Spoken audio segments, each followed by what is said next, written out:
Good afternoon, I'm Monisa Klein here at GBTA Broadcast Studio. And it's great to be here with Ray Rackham. Hello. Who's the managing director of Newland Chase. I am indeed, and we were having a bit of a giggle before. Yes, we were. went on. You were so funny. So tell us about Newland Chase. So Newland Chase background. is a CIBT company, and we provide a whole suite of immigration services, visa and immigration services. So you might want to travel to a country and need a visa for one day to visit, or as a traveller, you might need a visa to assign to a country to do some work, or you might want to go for the rest of your life. Newland Chase as a CIBT company can do all of that for you. Excellent, excellent. And you came all the way from London. I did indeed, and I'm delighted to be here. Oh, and it's good to have you. And Thank we already you. chatted. You look like James Corden's brother. What can I say? Welcome.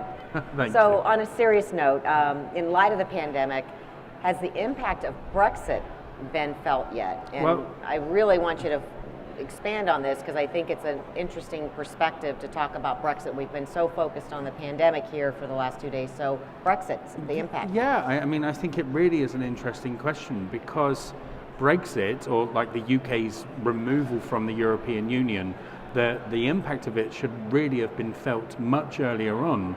The pandemic put a pause on that.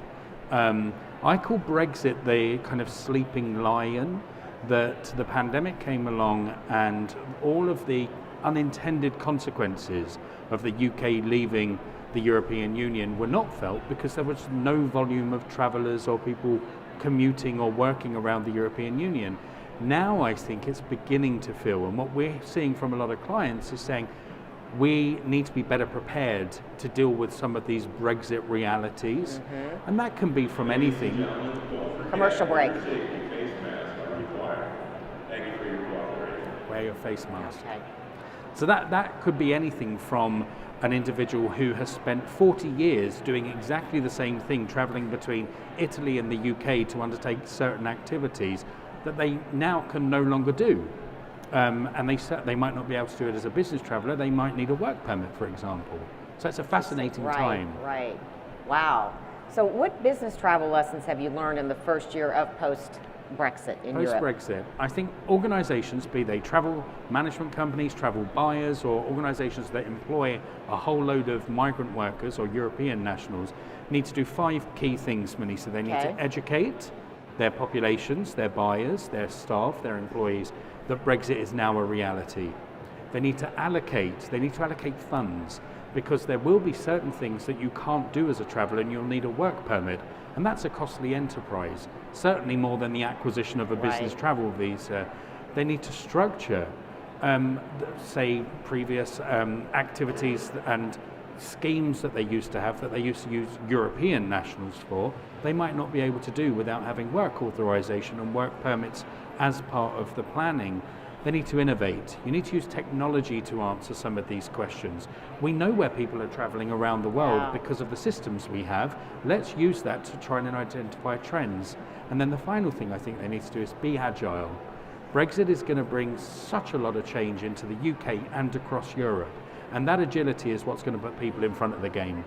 Wow, good advice. All good things to stay focused on and key points. Excellent. See me next on The Late Show. Okay. Now that border closures are changing, Yes. what can the industry do to rebuild at a better pace? I think it's interesting. Prior to borders closing, the only thing we needed to do as an industry from an immigration perspective was to make sure that the activities that people were doing as they crossed borders were permissible under the business travel rules. I think now there is a permissibility has been added or married with something called feasibility. Can you actually cross the border? And what do you need to do when you're crossing the border to ensure your safe passage, your safe travel? So we're talking about COVID tests, and we're talking about day 2 tests or PCR tests or Verify applications or whatever it is you need to do as a traveller. So I think to get ahead of the game and to rebuild and regrow at pace, what we have to do is have mechanisms to identify quickly, pre-travel, what do I need to do, when do I need to do it, and importantly, how do I do it? And I think those three questions being answered correctly will enable safe passage around the world absolutely in light of COVID restrictions, for example. I think now is the most interesting time, Anissa, because COVID has not disappeared, but the world is regrowing and our industry is regrowing. And what that means is we have to accept it, acknowledge it, and work within it. And that's what I think we're doing brilliantly, and it's just so fabulous to be here. It is. And to see this industry returning, physically returning to the conference and to this incredible event, but also kind of literally and figuratively returning. We're having a conversation we wouldn't have had this a year ago. Right. Would have been over a computer, right? Way better. Yes.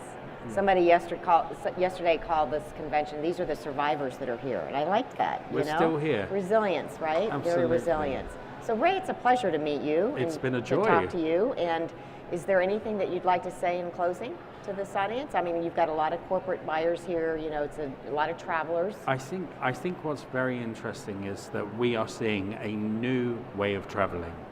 And I think immigration and the acquisition of a visa are an integral part of that pre-trip. And I think they've always been there. What's added to that is a whole host of different things we need to consider. As an industry, I think coming together and exploring those is going to be just terribly exciting. Oh my gosh. Well, it's a pleasure to meet you, Ray. An absolute joy. Thank you so much for your time, and thank you for the especially laugh. coming in right out of London. It's been a joy. I'm so pleased to be here. Thank you so much. Thank you. I'm Monisa Klein here at GBTA Broadcast Studio.